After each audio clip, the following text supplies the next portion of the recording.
Channel. Good Afternoon Britain isn't just about us. The wonderful thing about this programme is it's about everyone watching. It's an interactive programme. Well, there absolutely is something to see here, and we're going to be talking about it more. Whether it's breaking royal news, Please bring us up to date. or indeed a particularly punchy speech in the House of Commons, Very, very curious. we bring it to you live, and then we bring you live reaction as well. That's Good Afternoon Britain, weekdays from midday. Only on GB News, the People's Channel, Britain's news channel. We're proud to be GB News, the People's Channel, and as you know, we always love to hear your views. Now, there's a new way of getting in touch with us at gbnews.com/yoursay. By commenting, you can be part of a live conversation and join our GB News community. You can even talk to me, Bev Turner, or any of the members of the GB News family. The royal family is an enduring symbol of tradition, unity and pride for Britain. At GB News, we celebrate what makes this country great. In our new royal newsletter series, you can join me, Cameron Walker, for Inside the Palace, an exclusive look every week that takes you beyond the gates and brings you the very latest from those at the heart of the monarchy. Never miss a royal moment again. Sign up now. Go to gbnews.com/royal newsletter and get the latest straight to your inbox.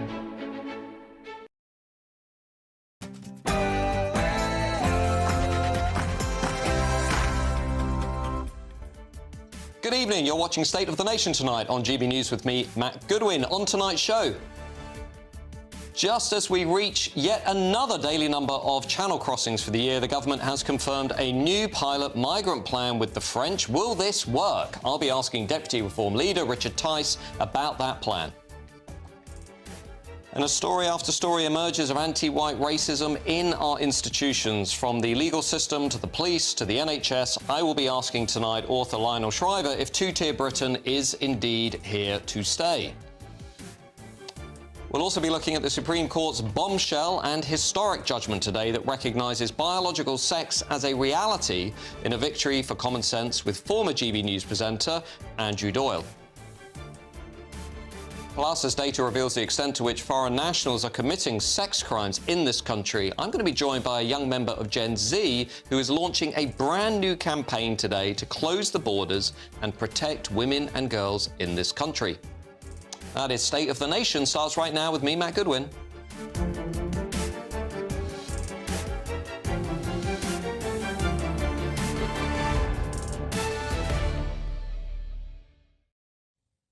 Now, I'll also be joined tonight by my top panel, Deputy Editor of Conservative Home, Henry Hill, and broadcaster and journalist Benjamin Butterworth. As ever, let me know your views at gbnews.com/yoursay. Of course, you can reach out on X at GoodwinMJ or at GB News. Now it's time for the News Bulletin with Katie Bowen.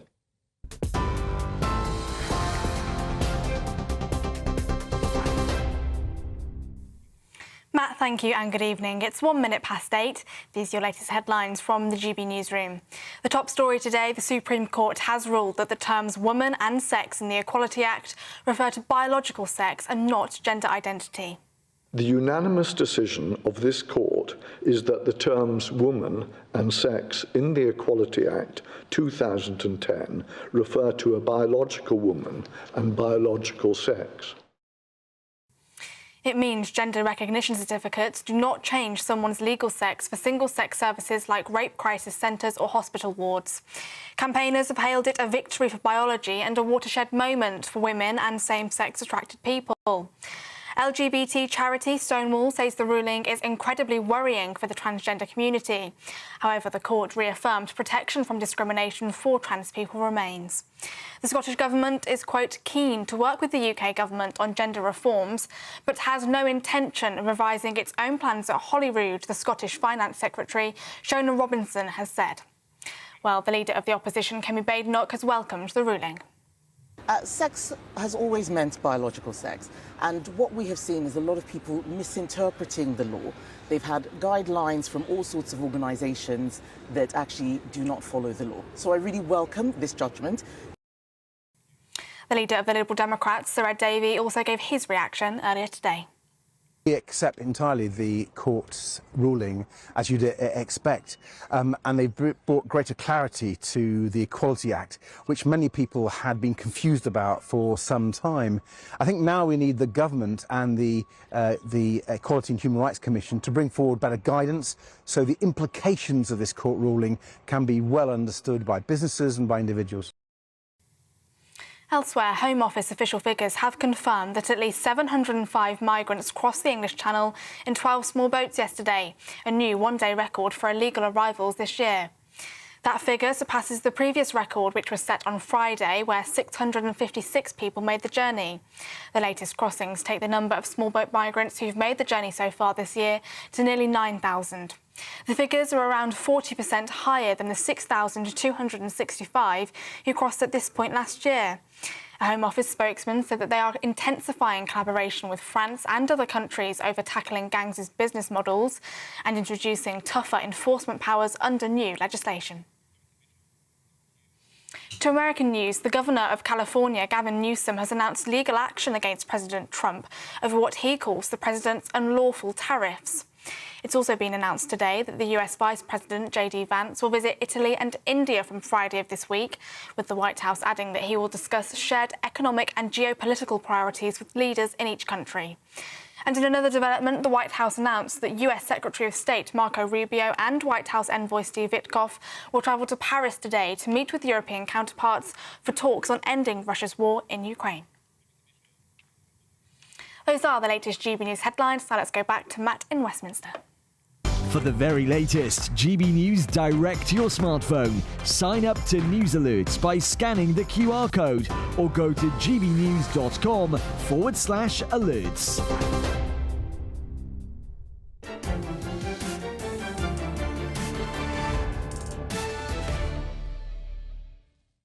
Now, British and French officials are in talks over a new migrant deal that would see one illegal Channel migrant deported for every legal migrant accepted by the UK under family reunification. The pilot scheme, based on a strict one-for-one principle, is designed to tackle the surge in small boat crossings and disrupt the criminal gangs who are exploiting the system.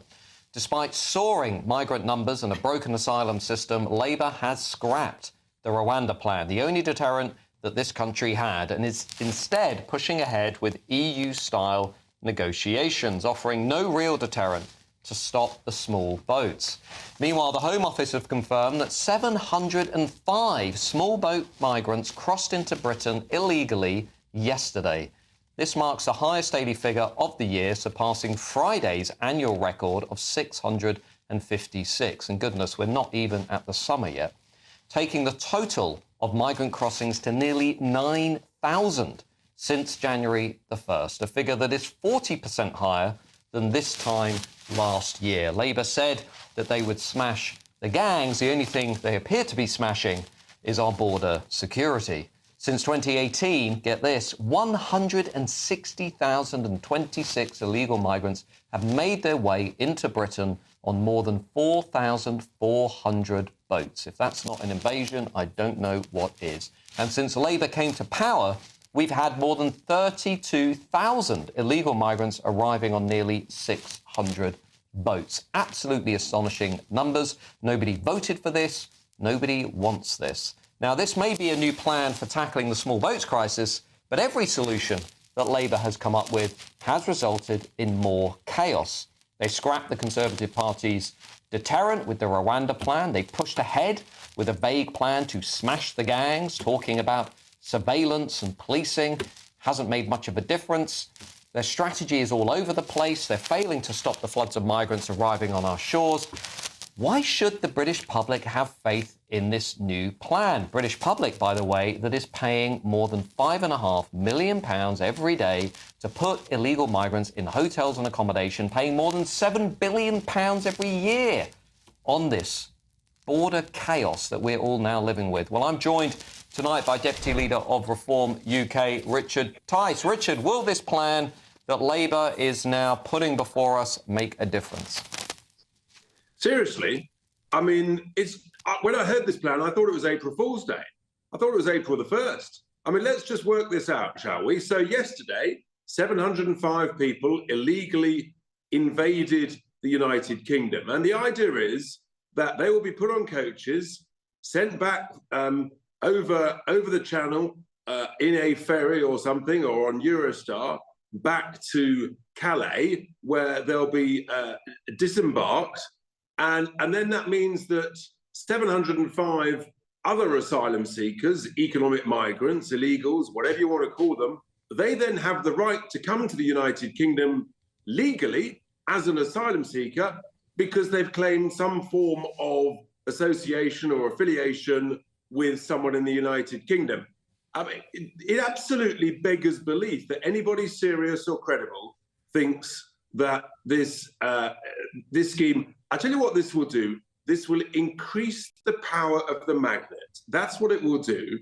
And you will have people trading details of people in the UK who say they know X and Y. I mean, this is absolutely bonkers and should be put in the bin of madness as fast as possible. Let's just look at the numbers. Yeah, Richard, I was just going to say, if you look at the numbers of people who've been coming over this year, up 40% on this time last year, it's very clear that the Labour Party's plan is not currently working. If anything, it appears to be making things worse. Yet we're not even at the hot months of summer where you would ordinarily expect the crossings to reach even higher levels. I mean, where is all of this going? We're still 4 years off from a general election. Labour are refusing to move on this issue. Where is this going?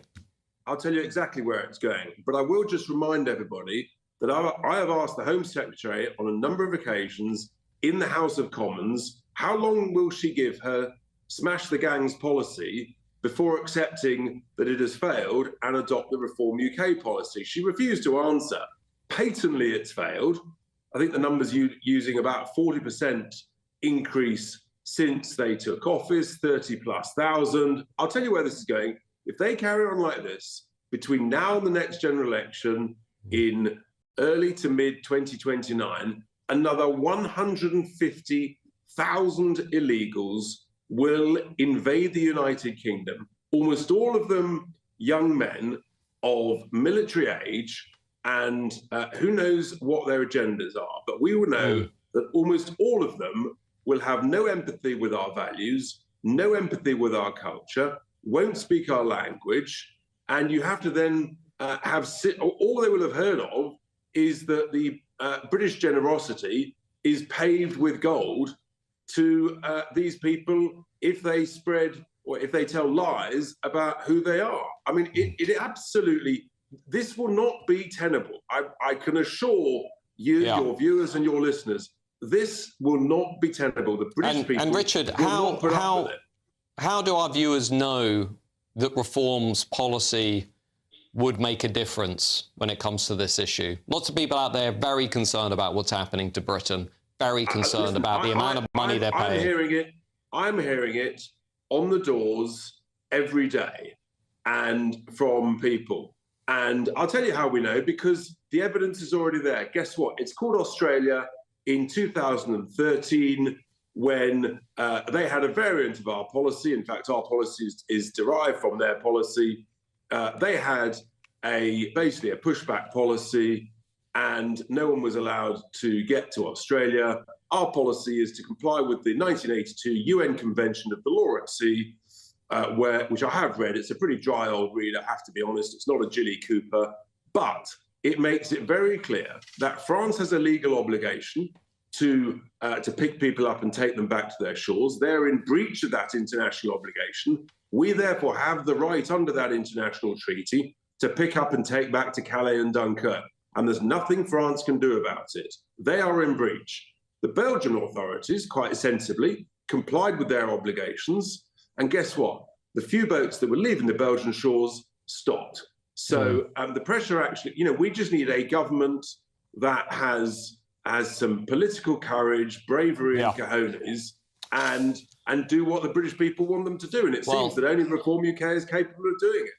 Well, Richard Tice, thank you for joining us tonight. Certainly lots of frustration out there in the country. Over 60% of Brits this week saying they think Britain is broken. They want to see action on this issue. I'm joined now by my panel, Deputy Editor of Conservative Home, Henry Hill, and broadcaster and journalist Benjamin Butterworth. Benjamin, you heard Richard Tyser setting out reforms plans, saying basically the latest Labour proposals have absolutely zero chance of working. This issue is really driving a wedge through the country. It's fuelling distrust in the establishment. People are utterly frustrated with what is happening at the borders. Why are they paying £7 billion a year on this asylum crisis? What on earth is the solution? Well, I suppose the logic of this idea is that you'll be getting people that have their legal status confirmed, and so the considerably costly problem of people sitting in 3- and 4-star hotels and the massive cost of that and the disruption to villages and towns across the country will be taken out of the issue. So I think that's the logic, and the benefit would be a considerable saving to the taxpayer.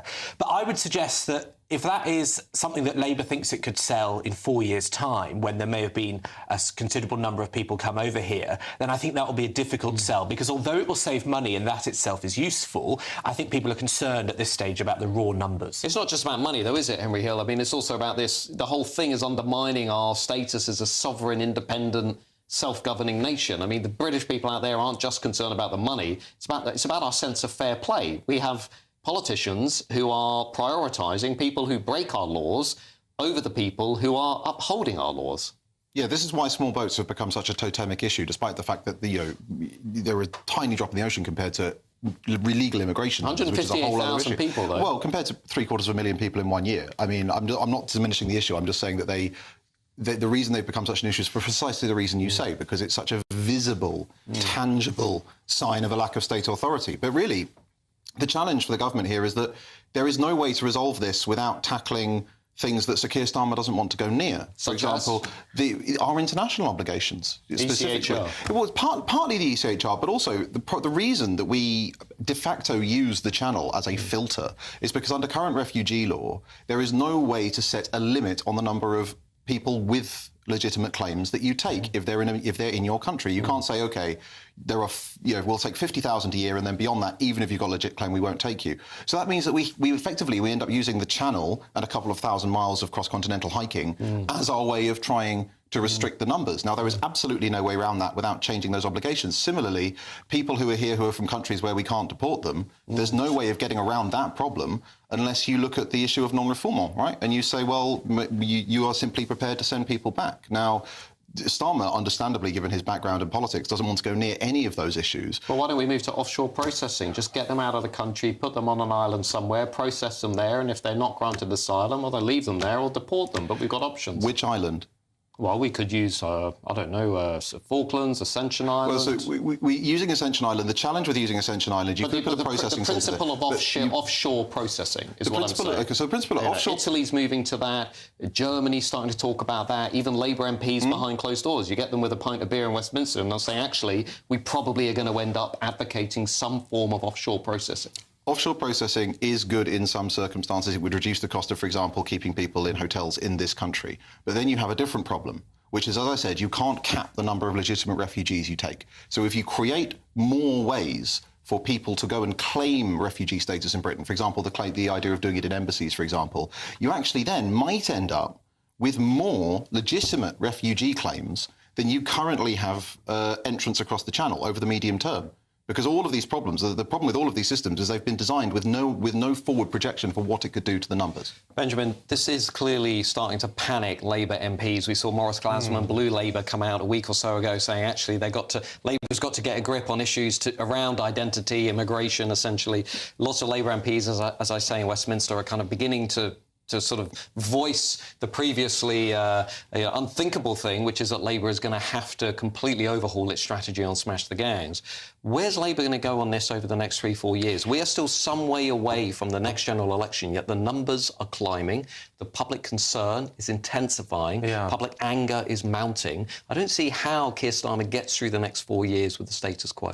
I mean, I think the logic of smashing the gangs is an appropriate one, because clearly there is considerably well-funded funded organisation across different countries that is facilitating this. They, you know, we know they even advertise on places like TikTok. That's how blatant they're being. And so that is an effective strategy that maybe in the course of time will be able to take hold and reduce this. But I think Henry makes entirely reasonable points. And I think one of the reasons that we're stuck in this issue where politicians say, oh, well, we can fix the problem, we can stop the boats or we can smash the gangs, and yet it keeps going, is because actually, ultimately, it's kind of a problem of our age. It's never been easier or more achievable for people to make these journeys. The world is more in turmoil than it has been for some decades. And so politicians that say that there is somehow a simple solution, well, actually, these migratory patterns are only becoming more popular, and there isn't a simple way to fix that. Well, watch this space, because I think the debate is going to rumble on, not necessarily looking for simple solutions, but solutions that work. After the break, a story after story emerges of anti-white racism in our institutions. Let's call it what it is. It's anti-white racism.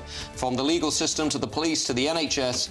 I'm going to be asking author Lionel Shriver if two-tier Britain is indeed here to stay. See you in a couple of minutes.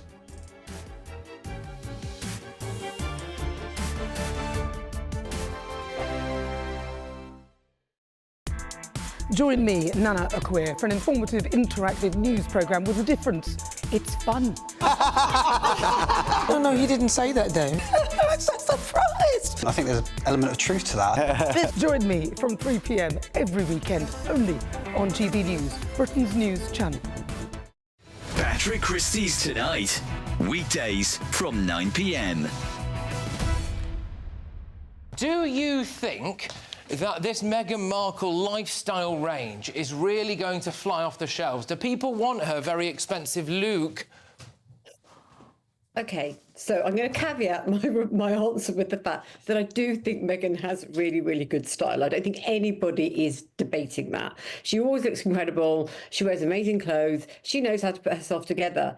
Will that translate into sales? Well, I think you've just hit the nail on the head. And by the way, I think you have an amazing future in TV sales beckoning for you. It's frankly probably my only future, actually, Amber. I think it's probably my only future. But carry on. I mean, the question is, they're very, very expensive clothes, aren't they? I mean, I had a little trawl through as well, you know, just in case I wanted to buy something. I think the cheapest thing I could find was a pair of £120 J. Crew white linen trousers.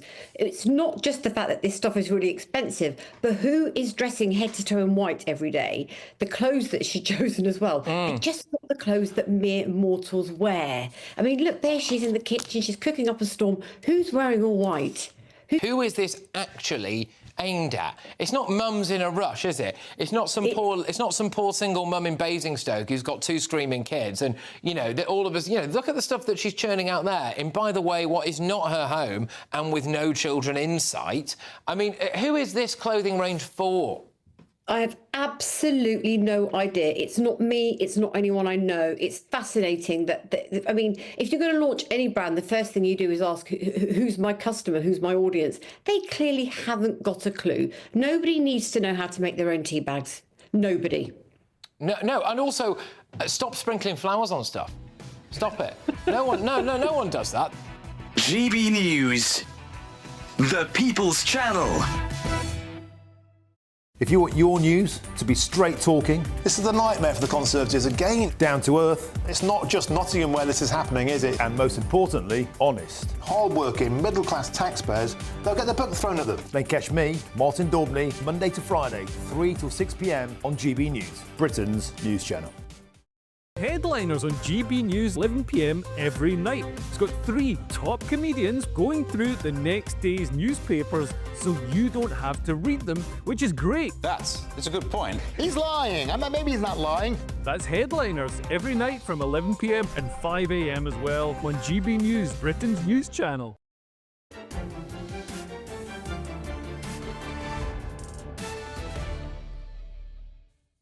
Welcome back to State of the Nation tonight with me, Matt Goodwin, right here on GB News. Now, you have been sending in your views about what we were just debating, the illegal migration crisis. Janet says, we don't want to swap 1 for 1. We need to deport thousands of these illegals. Peter says, why doesn't anybody ask the obvious question? Where do economic illegal migrants get the thousands of pounds from to get to our shores? Why the silence on that? Indeed. Well, now, what the hell is happening to two-tier Britain just this month?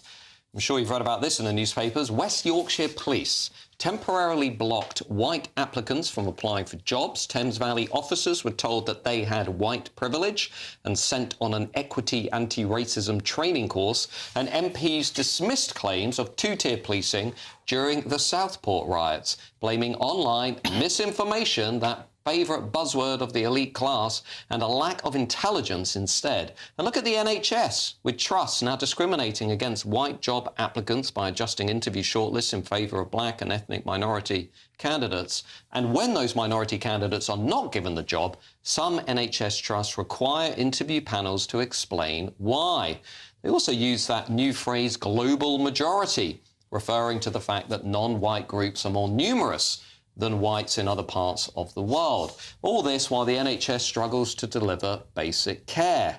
Indeed, we've had reports in recent weeks of patients being treated in hospital car parks and in some cases dying on hospital corridors undiscovered for hours. Our institutions, from the police to the NHS, are being politicised. Equality before the law, something we used to cherish in this country, is giving way to radical ideology.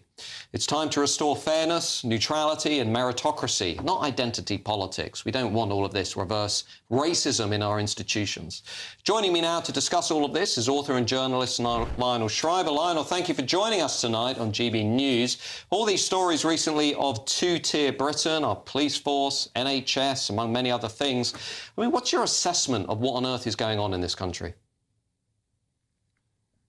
Well, I'm reminded of what David Starkey has been saying for a while now, that the original concept of a democracy was that the will of the majority prevailed, which is rational. It means you satisfy the largest number of people. And that's been turned on its head. Now the purpose of a democracy is simply to protect the rights of the minority against the majority.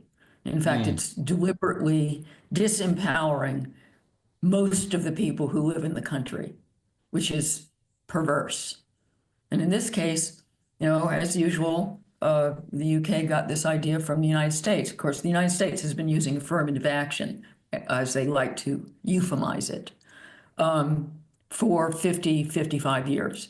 It hasn't made anything any better. In fact, it's made race relations worse. And it makes people with minority backgrounds who are hired or even who become very successful at something, it makes that success suspect because everybody thinks, oh, you probably got a leg up because you were just hired because of your race. So it doesn't actually help anybody.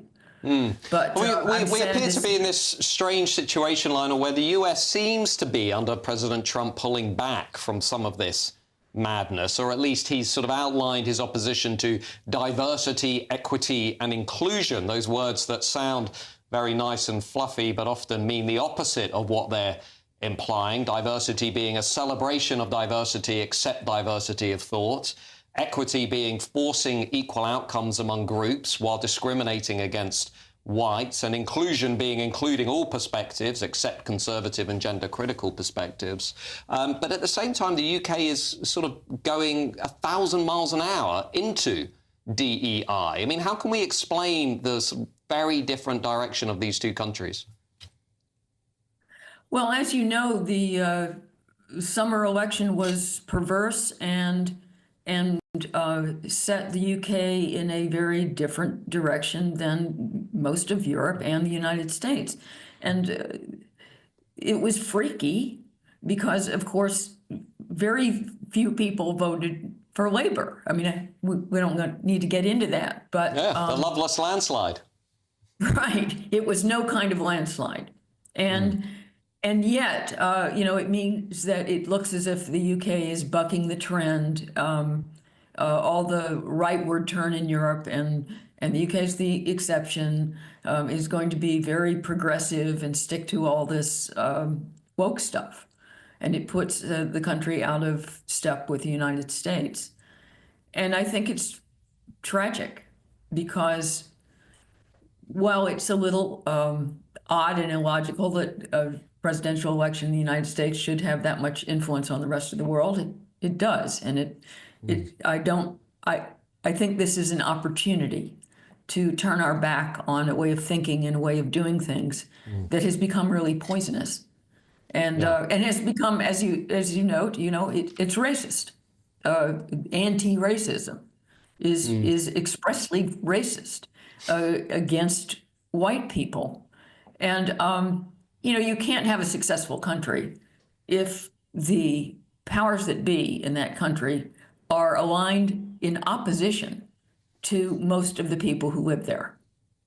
Well, that's a fascinating point, Lionel Shriver. Thank you for spelling that out for us. I mean, I'm left here wondering what on earth happened to the things this country used to value: equality before the law, individual rights, free speech, and treating people on the basis of their character, not just simply what identity group they belong to. Well, let me turn back to my panel tonight. We've got Deputy Editor of Conservative Home, Henry Hill, and broadcaster and journalist Benjamin Butterworth. Henry, Lionel Shriver there saying that actually there is something quite sad about what's happened to Britain. At least, the US seems to be inching its way back towards common sense. Yes, we've had the UK Supreme Court judgment today. We'll come and talk about that later in the show. But you look at what we've been reading in the newspapers over the last 2 weeks alone. West Yorkshire Police, the NHS, we've got schools that are teaching black children lessons that aren't available to their white counterparts and so on. What on earth is happening in this country with this two-tier stuff? I mean, you'd expect a delay, right? When Emperor Constantine declared the Roman Empire was Christian, all the governors were pagan. It takes a while for the signal to go out from the metropole. But really, this is the reason why I think it's strange to talk about the Conservative defeat in this context is that this was a very strong cross-party consensus. The Conservatives now, finding out how shocking this stuff is, it's like that scene in Casablanca. I'm shocked to discover two-tier justice is going on here. When they were the one, take the two-tier justice thing from the Sentencing Council, right? How did that start? Well, Theresa May and David Cameron commissioned the Lammy Review. Now, no disrespect to the member for Tottenham, if you commission him to do something, you know what he's going to say. And then that was carried all the way through under the Conservatives. The Equality Act, rushed out the door by Labour a couple of months before the general election. Well, Cameron mainstreamed it. In 2010. David Cameron mainstreamed. And the Tories just complained about it for 14 years. And on the NHS stuff specifically, I have to say, can you blame them? Because think about this. The thing that bankrupted Birmingham City Council was this absurd new definition of equal pay that the Equality Act brought in, where you take completely different jobs. Labour are promising to bring in the Race Equality Bill, which is going to allow the same thing for race, which means that if you employ one job with more white people and one with more ethnic minorities, and there's a pay disparity, you could face millions in back pay. Yeah, I mean, this is where we're potentially going, isn't it? We're hardwiring, Benjamin Butterworth, identity politics into our public sector, taxpayer-funded institutions. We're doing the opposite of what civil rights campaigners wanted us to do. We are racialising the state. We are racialising public policy. But I think a lot of people that cared about bringing these things forward would say that it was already racialised in the sense that there's a reason why so few black people, so few women didn't get top jobs a generation or two generations ago. What's the reason? And it wasn't because they were incapable. It wasn't because racism they weren't and misogyny. Is that the narrative? But it's always one factor, isn't it? But it's wrong It's monocausal. This is what makes me so opposed to this DEI nonsense. It's one variable. It's never, for example, about people's economic status. It's never about their family background. It's never about how hard they work. It's basically racism, institutional racism, structural racism. And you know what worries me about that, Benjamin? It says to all the kids out there from minority backgrounds, if you don't make it, if you don't work hard, don't worry. Here's a nice grievance narrative for you. Here's a victim narrative. It's because the system is racist. But I think that's a warped way to look at it. And it starts with the point in which you have these hiring processes and not at the point at which people face barriers. If you were to ask the vast majority of black people in this country, they would tell you that they were raised being told you're going to have to work harder than your counterparts to get where you want to go because people don't perceive them as being able to do those jobs. And that was an institutional racism. And when you look at West Yorkshire Police, I think they made a mistake in not letting white people apply. I think that's wrong. But at the same time, reaching out to minority communities, lots of capable people who weren't applying to be police officers is a way to try and increase recruitment. And actually, the police has a problem that not many good people want to be police officers. I mean, I don't know about everybody at home, but the question I'm asking myself is what about the white working class boys who are consistently left behind within our education system? Nobody talks about those. In a moment, we're going to be looking at the Supreme Court's judgment that recognises biological sex as a reality in a really important historic victory for common sense in this country. Thank goodness, alleluia, we have something to celebrate. We're going to be talking about that after the break with former GB News presenter Andrew Doyle. See you in a couple of minutes.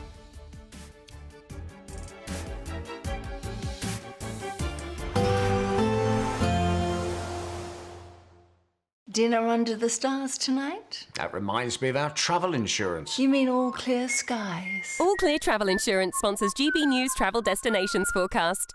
If you're heading away for the Easter holidays, I'm afraid there's lots of unsettled weather across southern parts of Europe, central Mediterranean, as a result of Storm Hans, bringing in some heavy rain and some strong winds. Largely dry across Madeira and Tenerife, particularly after all the flooding recently. But as we head our way towards Sardinia, northern parts of Italy, parts of Switzerland, some heavy rain here, possibly some thunderstorms and also some strong winds. They're a little drier and brighter across parts of Greece. And it looks brighter for all as we head towards Saturday, but temperatures remaining in the mid-teens to low 20s. All Clear Travel Insurance sponsors GB News travel destinations forecast. Hi, I'm Michelle Dewberry, and my show is your opportunity to cut through all the noise and dive in headfirst to some robust debates. Ideas clash. Situation, isn't it? No, because the failure is you're deliberately avoiding my point. Nothing's held back, And if you think this is the end of it, wait for more. and we do not shy away from the difficult stuff. Sometimes I want to shake people and say, if only you understood. So join me on Dubes & Co. weeknights at 6 p.m, only on GB News, Britain's news channel. The royal family is an enduring symbol of tradition, unity and pride for Britain. At GB News, we celebrate what makes this country great. In our new royal newsletter series, you can join me, Cameron Walker, for Inside the Palace, an exclusive look every week that takes you beyond the gates and brings you the very latest from those at the heart of the monarchy. Never miss a royal moment again. Sign up now. Go to gbnews.com/royal newsletter and get the latest straight to your inbox. Westminster, the ultimate clique. And you're fighting like rats in a sack. But here on the Camilla Tominey Show, we ask the questions the establishment media is too scared to ask. OK, let me ask you a straight question, because I know you're a straight-talking politician. Whether it's net zero, illegal immigration or law and order, nothing is off limits. You had the power then. Yeah, as I And say, now you've lost it. That's the Camilla Tominey Show, a politics show that's fearless. But no, let me finish my question if you don't mind, because it is my show. Sundays at 9:30, only on GB News, the People's Channel, Britain's news channel. This is Britain's Newsroom, where your voice matters. It's just astonishing. With expert analysis and honest opinion, we don't just keep you informed. We bring you unique perspectives you won't see anywhere else. Can't argue with any of that. When the news happens, it happens here. On Britain's Newsroom, weekdays from 9:30 a.m. Only on GB News. Good Afternoon Britain isn't just about us. The wonderful thing about this programme is it's about everyone watching. It's an interactive programme. Well, there absolutely is something to see here, and we're going to be talking about it more. Whether it's breaking royal news, Please bring us up to date. or indeed a particularly punchy speech in the House of Commons, very, very curious. we bring it to you live, and then we bring you live reaction as well. That's Good Afternoon Britain, weekdays from midday. Only on GB News, the People's Channel, Britain's news channel. Mornings don't have to be tiresome, especially if you have the right company. Wake up to news as it happens, opinion and debate, and of course, a little bit of entertainment too. Because when the kettle's on, we're on. That's Breakfast on GB News, a show worth waking up for. Every morning from 6 a.m. Only on the People's Channel, Britain's news channel. We'll spread the news, you spread the word.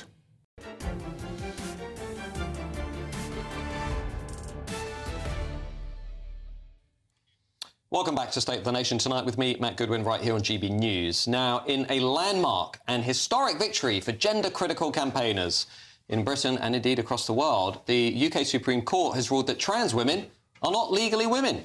The ruling came after a lengthy legal battle between the campaign group for Women Scotland and the Scottish Government over how the term woman should be defined, something, of course, that Keir Starmer, among other Labour MPs, struggled with for many years.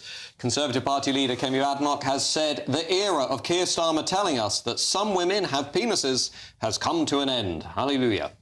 Now, let's have a reminder of how Labour responded to the simple question of whether women can have penises. Transphobic, yes or no? Look, is it transphobic?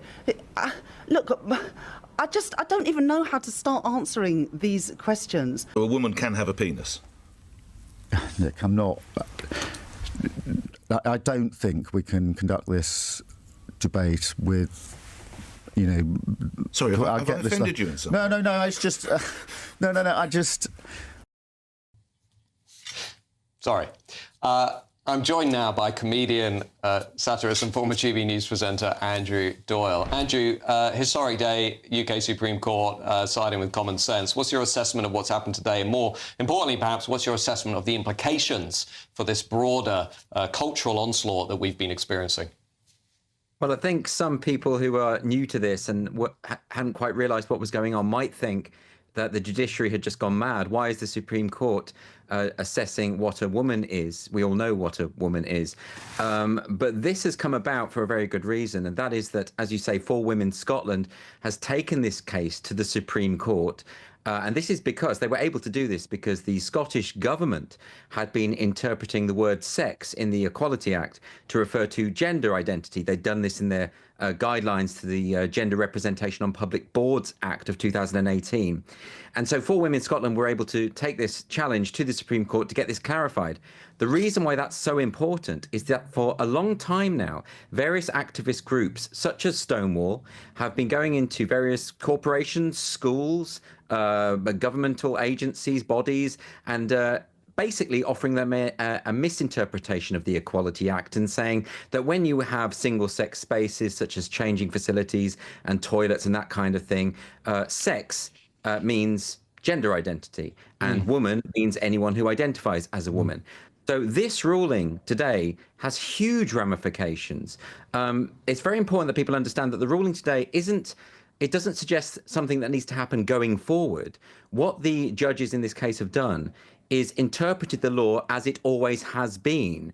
And that means that every school, every university, every corporation, every NHS trust that has been interpreting the Equality Act incorrectly and allowing men who identify as women into female single-sex spaces, it completely changes the ramifications of that. They have been shown that they have not been applying the law accurately.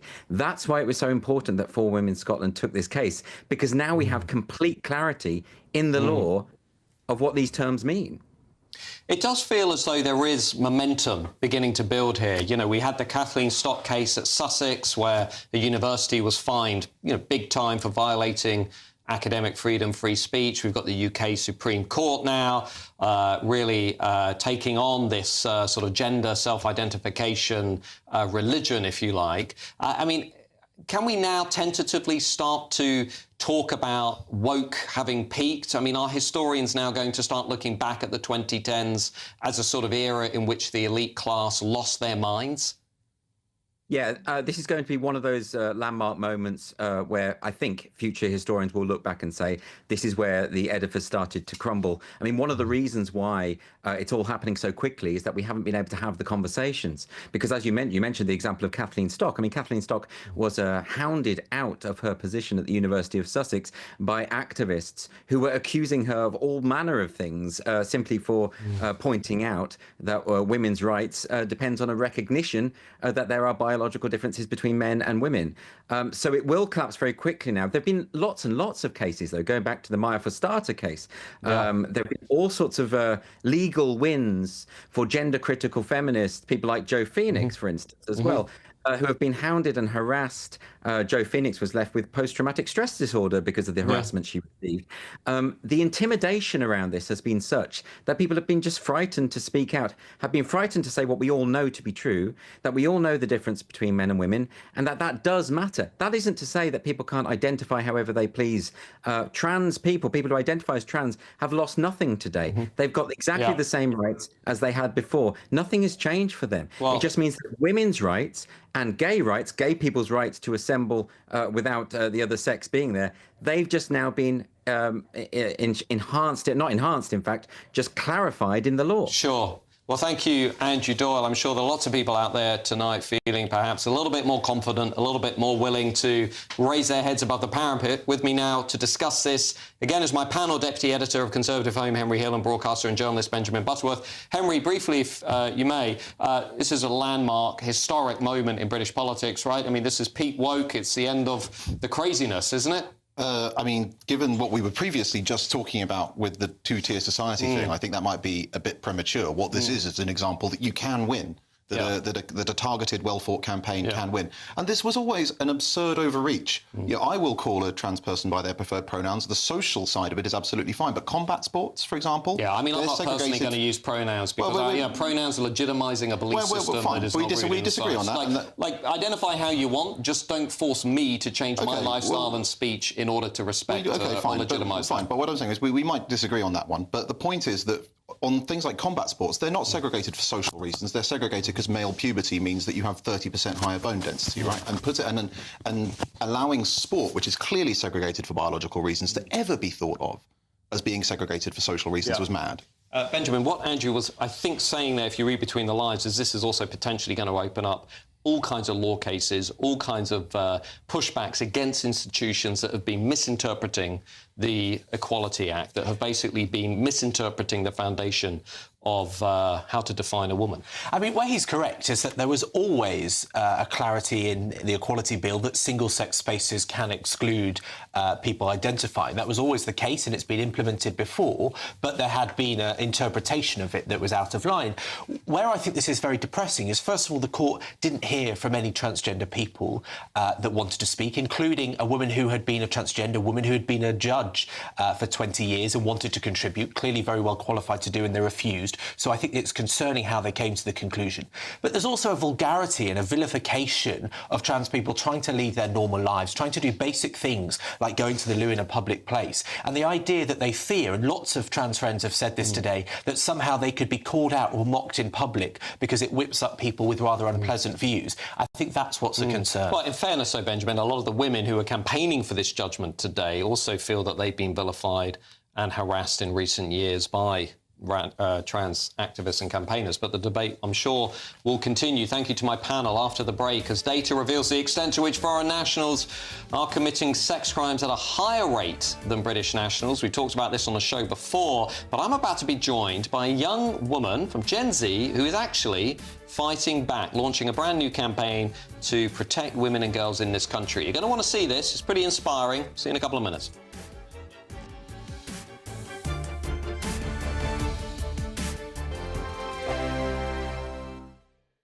Hello there, good evening. Welcome to your GB News weather update from the Met Office.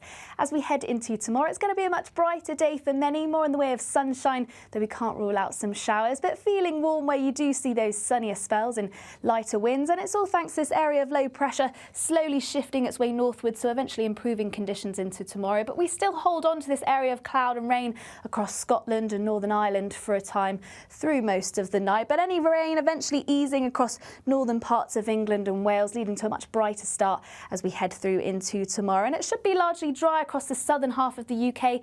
Clear skies, which means it's going to be turning chilly, possibly even some mist and fog by the morning. And it should be largely dry, though just a few showers starting to skirt across the south as we head through into the morning. But it's really across Scotland where we hold on to the cloud and outbreaks of rain as we head through into Thursday. Still fairly breezy across the far north of Scotland, but across Northern Ireland it's going to be a much brighter start if you compare it to this morning, though can't rule out a few showers around coastal areas. And across the rest of England and Wales it should be a largely clear and bright start, but still once again just a few showers clipping into southern coasts. Then through the course of the day we'll see more and more of those showers bubble up across central and southern parts, but in between plenty of sunny spells and light winds, so feeling warm and pleasant where you do see the sunshine. But across Scotland still plenty of cloud around, some showery outbreaks too, and also some showers starting to bubble up later across Northern Ireland. Warm with highs of around 17 degrees in the south, but still a little bit cooler across Scotland and Northern Ireland. Now, for Good Friday, there'll be plenty of bright weather, mainly across eastern areas. We'll eventually see more and more cloud push into the west, once again with outbreaks of rain. This could be heavy at times, so do keep an eye out for further warnings. But as we head through Saturday and Sunday, brighter still yes, with a chance of showers, but it should still feel pleasant where you do catch those sunnier spells for the bank holiday. That's it from me. Bye-bye. Join me, Nana Akwe, for an informative, interactive news programme with a difference. It's fun. No, he didn't say that, Dave. I'm so surprised. I think there's an element of truth to that. Join me from 3 p.m. every weekend, only on GB News, Britain's news channel. I'm Christopher Hope. From pop stars to politicians, I'll interview anybody in a pub who's got a political opinion. Join me every Friday on Spotify, Apple Podcasts, YouTube or gbnews.com, or wherever you get your podcasts. This is GB News, the People's Channel. We're proud to be GB News, the People's Channel. And as you know, we always love to hear your views. Now, there's a new way of getting in touch with us at gbnews.com/yoursay. By commenting, you can be part of a live conversation and join our GB News community. You can even talk to me, Bev Turner, or any of the members of the GB News family.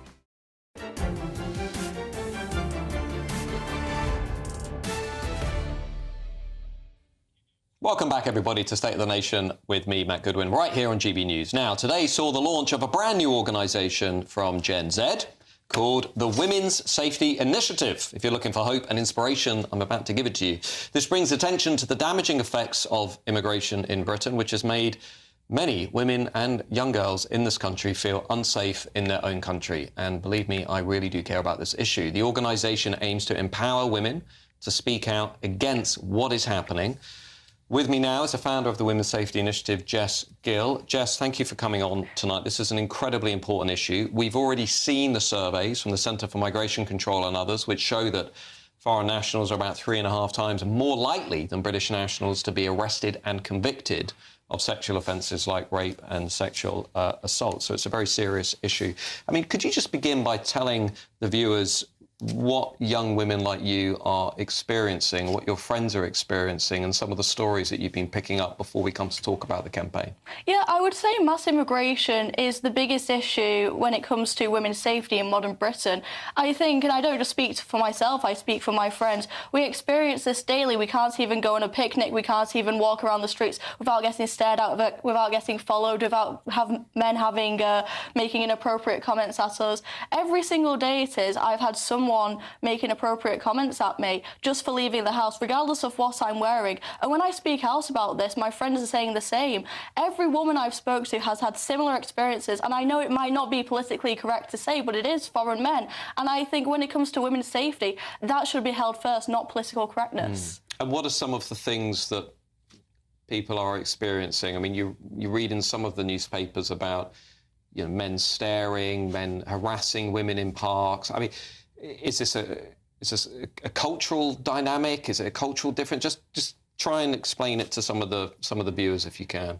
I think it naturally has to be a cultural difference because at the end of the day, they're coming from countries which do not respect women. For example, me and my friend Elizabeth, a woman who's also organising this organisation, we went out for a picnic the other week, and on the way there, I had a man consistently beep his horn and stare at me when I was just walking across the pavement. We had a man sit next to us for 15 minutes and stare at us while we're at the park, even though there's loads of space around us. Delivery drivers making inappropriate comments at us, and this was a relatively nice area of London. This wasn't like one of the worst areas. So even when we can't go out for a simple picnic, enjoy the sunny weather, I think that really shows how terrible the issue is and how prevalent it is. Well, you say it's politically incorrect to say this, but to be honest, you know, as a father myself, this is one of the reasons I wanted to draw attention to this, because it does really matter. So tell us a bit about the campaign. Tell us a bit about how you're fighting back against this. Yeah, so already we've received enormous support. We've just launched it today. We've received thousands of likes, impressions, follows. Right. We've received, whenever I've reached out to anyone, including yourself, it's been met with incredible enthusiasm and passion. I thought I'd have to convince people, but because it's such a pressing issue, people already know. And I think there's power in allowing women to share their stories, creating, I know the left has been co-opted by the left, but the phrase has been co-opted by the left, but a safe space. I think it's important to create a space where women can be vocal about this, to share their stories, because it's so prevalent and it's not just the odd comment. I've spoke to women who have experienced rape, who have experienced sexual harassment, and I've spoke to victims of grooming gangs who don't feel comfortable speaking out against it, and they don't even know it's an issue. They don't even know what the solution is, and quite frankly, I don't think a lot of these men would be doing it if they knew that the consequence would be a plane back home. I mean, it's interesting this campaign is launching against the backdrop of the Labour government refusing to hold a national statutory inquiry into the rape gangs, the Labour government basically only making available a paltry pot of £5 million to look at that issue, but making available £117 million to protect mosques and Muslim schools in this country. It seems that whenever young women, young girls from, let's be frank, the white British majority are involved, there doesn't seem to be the political appetite to do something. So tell our viewers, if you can, what are you hoping to achieve through this campaign?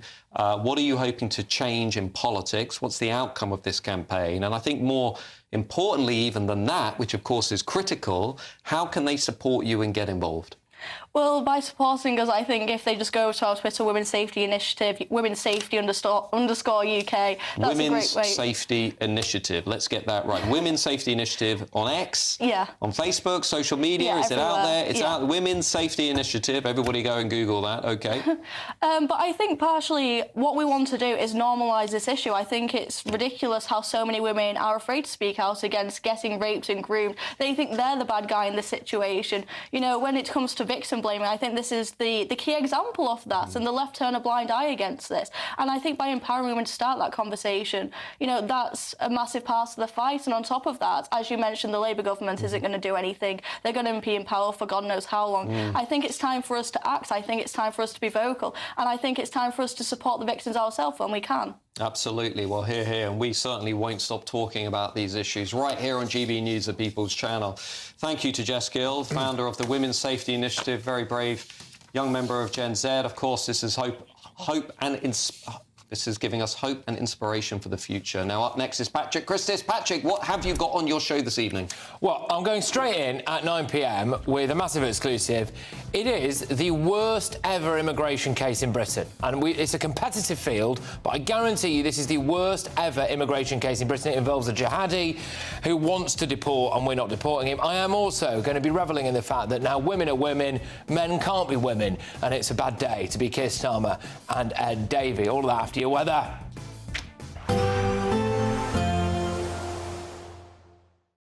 Expect a warm front, moving from the kitchen right through to the rest of the house. Boxed Boilers, sponsors of weather on GB News.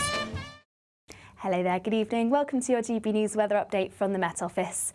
As we head into tomorrow, it's going to be a much brighter day for many, more in the way of sunshine, though we can't rule out some showers, but feeling warm where you do see those sunnier spells and lighter winds. And it's all thanks to this area of low pressure slowly shifting its way northwards, so eventually improving conditions into tomorrow. But we still hold on to this area of cloud and rain across Scotland and Northern Ireland for a time through most of the night. But any rain eventually easing across northern parts of England and Wales, leading to a much brighter start as we head through into tomorrow. And it should be largely dry across the southern half of the UK. Clear skies, which means it's going to be turning chilly, possibly even some mist and fog by the morning. And it should be largely dry, though just a few showers starting to skirt the